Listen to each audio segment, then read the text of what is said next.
very interesting stuff here. Here's the question for you, the audience, and you can comment in the comment section. Certainly, for those of you on YouTube.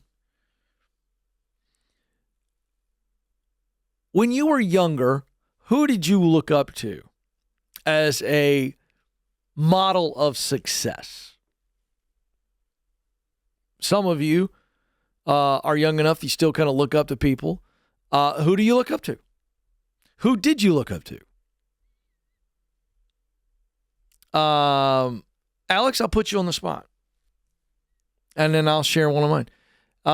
Was there a person or persons that you looked up to when maybe you were, call it early 20s, late teens, early 20s, you looked up to as, these people are successful financially? I'm thinking, you know what? They're rock stars. So financial and professional success, who comes to mind? Steven Spielberg. Oh, Steven Spielberg. Yeah. Of course. Yeah, absolutely. Yeah, for me, I was, I look at certain athletes, I remember Pat Riley. I was like, this is the coach of the Lakers, man. He's wearing Armani suits, the hair slicked back. He looks like he walked off the set of Wall Street. And guys like that. And then, business icons, Steve Forbes, Warren Buffett, some of those types of people, right? So here's the list. This is interesting, of what current college students,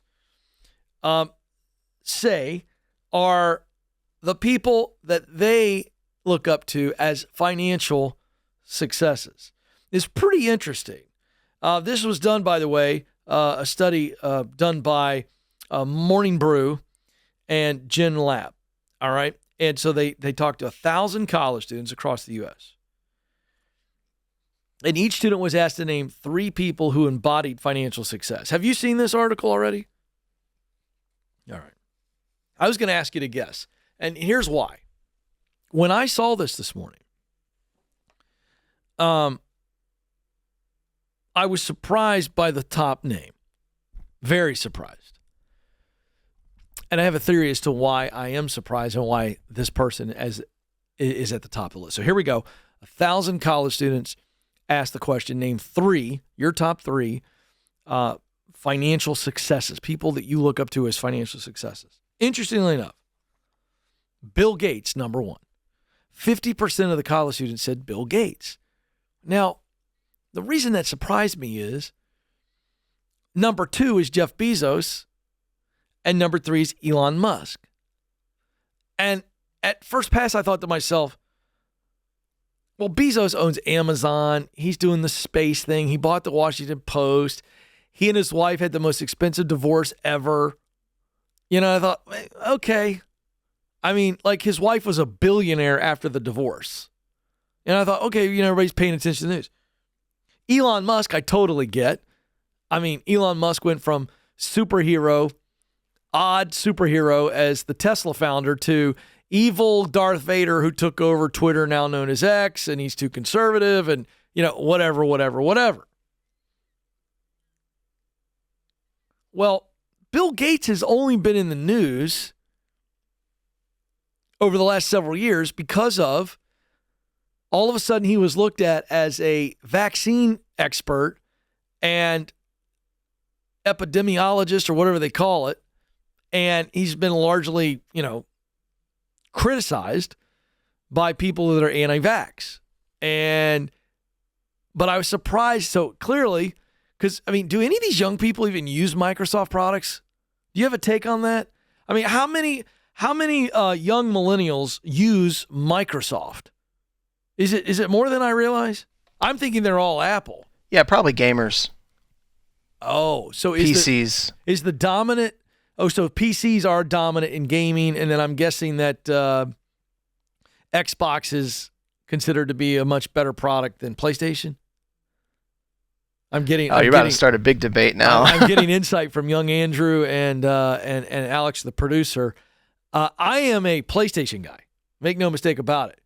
But I'll tell you why I'm a PlayStation guy, Alex. It is simply because I think the remote is easier. It's very straightforward. I only got 4 options. They're laid out in a very nice way. Xbox, and I, by the way, I have 2 boys. Ty prefers PlayStation. Chase prefers Xbox. It's interesting. All right, so anyway, Bill Gates. All right, let's keep moving. Number 4, Taylor Swift. Well, I mean, how has Taylor Swift not taken over the whole world at this point? Number 5, and this is a throwback for me.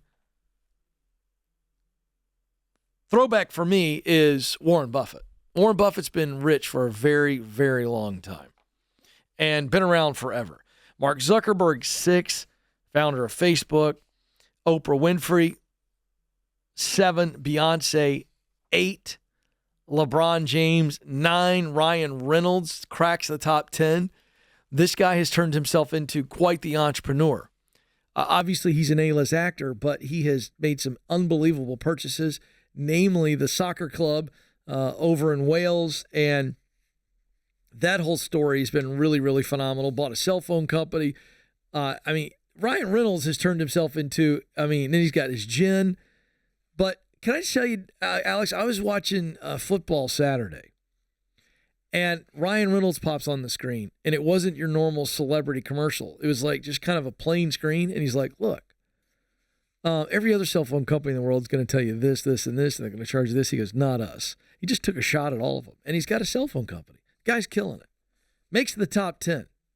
Now, the old guys are Bill Gates and Warren Buffett. Everybody else, Trump's 12. Everybody else is young, except Michael Bloomberg. He's old. Martha Stewart's old. George Soros. I can't even believe these young people even know who George Soros is. But nonetheless, these are the people that young people are looking up to as it relates to financial wealth. Now, here's the flip side of this, okay? It is a very natural progression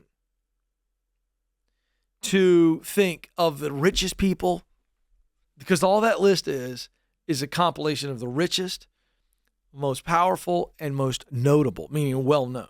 That's all that list is, okay? And of course, you get asked that question on the street, who do you look up to, blah, blah, blah, blah. But here's the takeaway. The takeaway ought not to be the most famous, the absolute richest, the most powerful.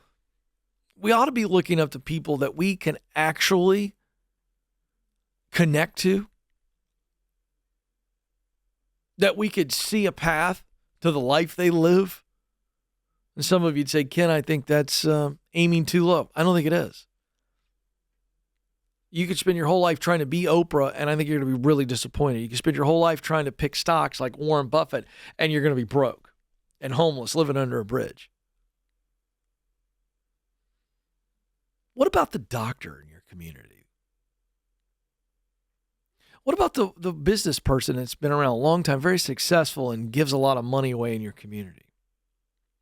What about the lawyer who fights and advocates for the little guy or worthy causes? What about the person who runs a nonprofit and they give away half their income to the organization to make the world a better place? What about a pastor? What about a nurse? What about a fill in the blank? The idea here is it's okay to admire people that are famous and that are wealthy and that are powerful, but as I get older, my aim is not to be like Dave Ramsey. My aim is not to be like Larry King, David Letterman. Pick a broadcasting icon. It's not my aim. The people I want to be like are people that I know now, or people that I knew that have gone on to eternity, that just lived life well. They lived life well. And that's who I want to be like. That's who I want to be like. It's not about money. It's about meaning.